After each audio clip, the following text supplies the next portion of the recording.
This is Chapter 25 of Thornyhold by Mary Stewart. What on earth's the matter? Before I could even speak, he was out of the car and I was in his arms. The bicycle went clanging to the ground. Even if I had wanted to, I could not have spoken through the kiss. Centuries later, coming through the things he was saying. My dearest girl, my dear, what is it? You look shocked. Awful. Have you had an accident on that damned bike of yours? I managed to take a breath and say shakily, No, I'm all right, Christopher John. Where's William? Was he to be home for lunch? No. I had to go to St. Thorn, but I left him at the farm. Why? Did you get a package this morning? A box of fudge? He looked down, surprised. Yes. How did you know? Why? What is all this? Then quick as if lightning had run between us. Oh my God. Agnes? Yes. You told me. No, William said you hardly ever ate sweets, so I thought you might have given them to him. No, I didn't. I gave the box to Eddie Masson. He was working with the sheep at Blackcock's, and he'd eat sweets all day if he could get them. For heaven's sake, what's in them? I do not know what trailing vestige of loyalty, woman to woman, kept me from telling him, but I would not have exposed even a real enemy to the man she longed for and could not have. Most certainly now could not have. And Agnes, in spite of this last crazy push, was not really an enemy. Standing there in the road in Christopher John's arms, I could allow myself to see the funny side of it all.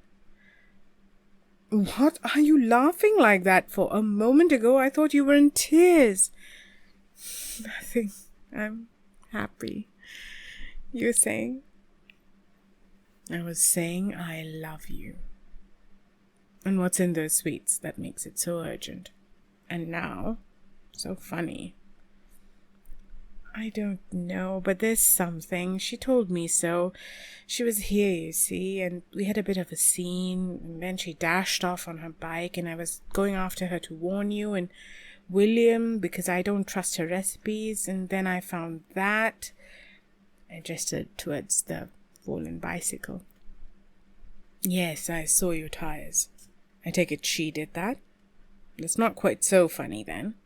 I think we'd better be getting up to Boscobel as quickly as we can. A furious hooting drove us apart. He had left his car right in the middle of the road with the door open and the engine still running. Behind it, pulling up with another flurry of hooting and a squeal of brakes, was the taxi from St. Thorn that knew the way. Mr. Haneke's face came grinning out of the window. Look, mate. I don't want to spoil the fun, but I've got a fare to pick up, and oh, it's you, miss. Nice to see you again. And you, I said weakly.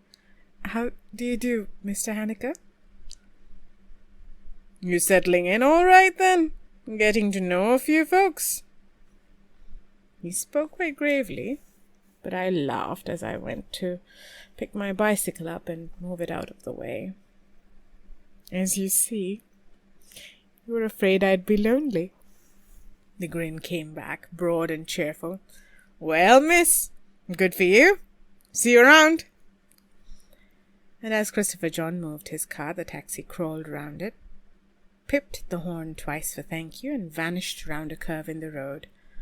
I pushed my machine in through the gateway and hid it behind the hedge. Then we were away, fast in the taxi's wake, past the lodge gates and round another bend or two, and the road stretched ahead of us, straight and empty, save for the taxi half a mile or so ahead. No sign of her, he said. She'll have turned off at the lodge, the shortcut through the woods. Can she get there before we do? On that track? Not a hope. But what's the hurry? I suppose there isn't any, really, now. Only I was worrying about William. If Mr. Masson gave him some... The car surged forward. After a minute, he said, "The stuff was addressed to me. She didn't say why. No hint at all as to what was in it?" "None at all." That, at least, was truthful. "But she seems to like experimenting with these silly spells, or whatever they are. She makes mistakes. You know that. You told me. And, well, she tried something on me once, and I gathered from what she just told me that she wasn't too sure of the result. She did say the sweets were harmless, but William's only a child, so whatever's in them would be far too strong for him anyway." "Yes. Well, we're nearly there." The car turned a shade too fast into the side road, whipped along between the hedges, and at last into the track that climbed towards the beaches of Boscobel. As we reached the crest of the hill, we saw Agnes, bumping at great speed along the field path that led from the quarry to the farm. Bent low, scarlet in the face, her skirt billowing as she pumped away at the pedals, she was no longer a figure of menace, but of bucolic comedy. She did not mercifully see Christopher John. All her attention was on the obstruction that lay between her and the farm gate. Farmer Yellen's sheep, all 164 of them, milling and bleating and bobbing around like froth awash on a mill race, with a couple of collies weaving and dodging to hold them together right across Agnes's path. They flowed round the bicycle and stopped it. There was one with a ragged fleece that got tangled with one of the pedals and stuck there, complaining bitterly and very loudly. Agnes was calling out, but nothing above the earth-shaking, ear-splitting, full orchestra of the flock could be heard. She was not shouting at us. Foursquare and thigh deep in his flock, standing stock still and staring at her as if he had never seen her before, was a big man holding a crook. He was chewing. Agnes dropped her bicycle. It vanished under the tide of sheep. Eddie Masson's crook came down and hauled a lively gimmer out of the way. He waded towards Agnes through the flood of sheep. "Oh, my God," I said shakily. "It works. It really works, and she had some too." "What?" He turned, leaning close to me. "What did you say? I can't hear a thing in all this racket."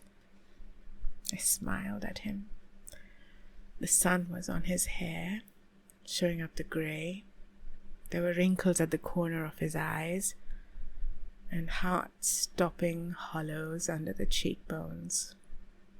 I had never seen anyone, never felt. Here, out of the whole world, was the only man. "Nothing," I said. I was wrong about the sweets. There was nothing in them to hurt. Nothing at all.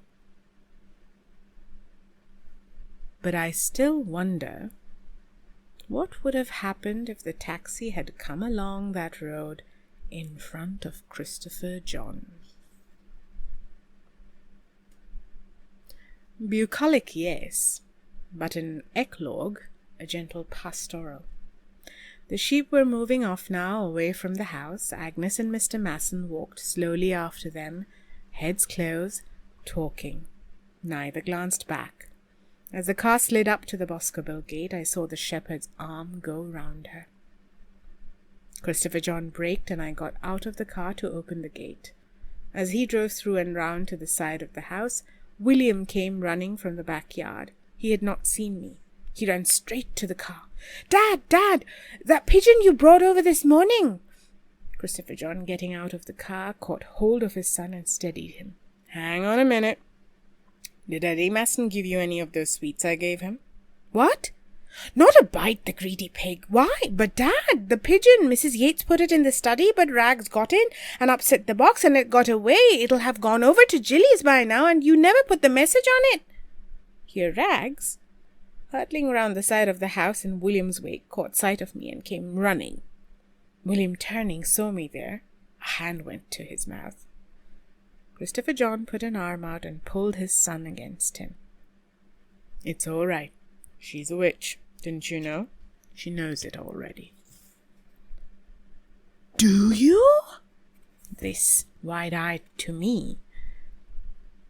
Almost all of it, I said, smiling. But I'd like to see the message, if I may. Without a word, Christopher John slipped a hand into his breast pocket and took out a tiny folded piece of paper. I opened and read it. Like the first message, it was in my cousin's hand. Love is foreseen from the beginning and outlasts the end. Goodbye, my dears. After a while I looked up. Of course you know what it says. Yes. She showed me both the messages when she left them with me and told me when to send them. It was her way of blessing you, both of us. He saw the question in my eyes and nodded. Yes. She told me, long before you came here, what would happen. She was comforting me for Cecily's death. She told me that William and I would be healed and from Thornyhold, as we have been. Here William, as Rags leaped to lick his face, caught and held him close. The three of them stood there, in the sunlight, hopeful, smiling. Rags's smile was easily the broadest of the three. It was not possible standing there facing them to take it all in, but the paper in my hand made one thing plain. Made fact out of fairy tale and put magic in its place as a natural part of my sane and daylight world. Cousin Geillis had foreseen this long ago, and seen perhaps on that day by the River Eden how her own death would be linked with my coming to life, with a climb of that shy pond creature out of the dark into the sunlight. It might be that my vision of the doves in the crystal had given her the idea of using her adopted waifs to carry her blessing back to me, and incidentally forge the first bond between Christopher John and myself.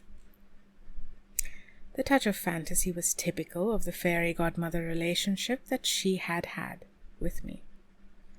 Typical, too, was the way I had been left, forced to choose my own path through the enchanted woods, where she must have known I would be led to venture.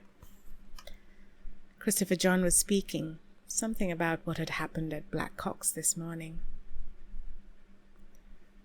I'd asked Eddie Masson to bring another of the Thornyhold pigeons over to the farm, and I'd just put the box in my car when I saw your bicycle there. That confounded bird was making all sorts of noises, so I drove straight off home with it, and then I had to go to St. Thorn to pick up a parcel there. Where were you? I hope you didn't see me running away. I shook my head, not in denial, but because I still found it difficult to speak. I was planning in any case to drive over to Thornyhold tonight, he said, and then send the message over later on. Her blessing and envoy. I was only afraid that I might be assuming rather too much, and a great deal too soon, but I rather trusted to our talk this evening to put that right. Too soon? And I had been afraid it might be too late. Still slightly bemused, I fastened on one phrase he had used. That second message you said? She only left 2? But this one today makes 3, so where did the other one come from? That heart-shaking smile again. A blessing from the air, you said you saw yourself. He held out his free arm and gathered me to him, with William and Rags still held close to his other side. When William rushed home that first day and told me all about you, and later, after I'd met you and talked to you myself, well, I could see that Miss Saxon was perfectly right about the fate I was headed for. But I couldn't let her make all the running, could I? I laughed, reached up and kissed him. Give William some credit, too. You must know quite well that I'd take anything on just to get him and Silkworm to come and live with me. That's what I was counting on, said Christopher John. There is not much more to tell. We are still at Thornyhold, though our children, William and the 2 girls, left home long since. None of their families live very far away, so we see them often. Agnes married Eddie Masson and went to live at Tidworth. She was, so said the jungle drums, devoted to her husband, and happily occupied her time waging war with the widow Margaret. At any rate, she never tried to come into our lives again, but remained a distant and pleasant neighbour.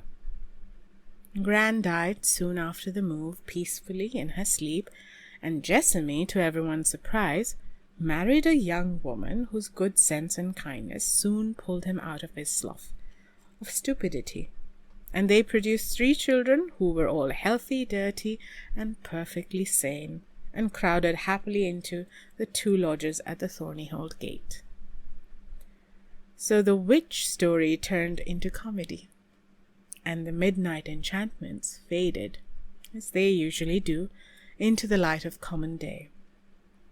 The only reason I have told it is because a little while ago I overheard one of my grandchildren, turning the pages of my first illustrated herbal, say to her sister, "You know, Jill, I sometimes think that grandmother could have been a witch if she had wanted to."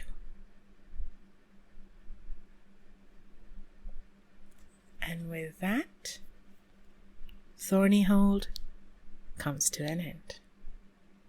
To all of you who have been with me on this journey for what feels like almost 1.5 years, thank you so much. Thank you so much for your encouragement when it was tough going and I couldn't record these chapters.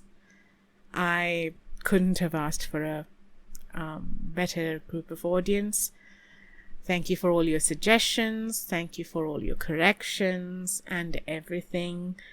I am hoping to continue with another book, and I think it'll probably be a Mary Stewart one again, in a slightly different vibe or taste.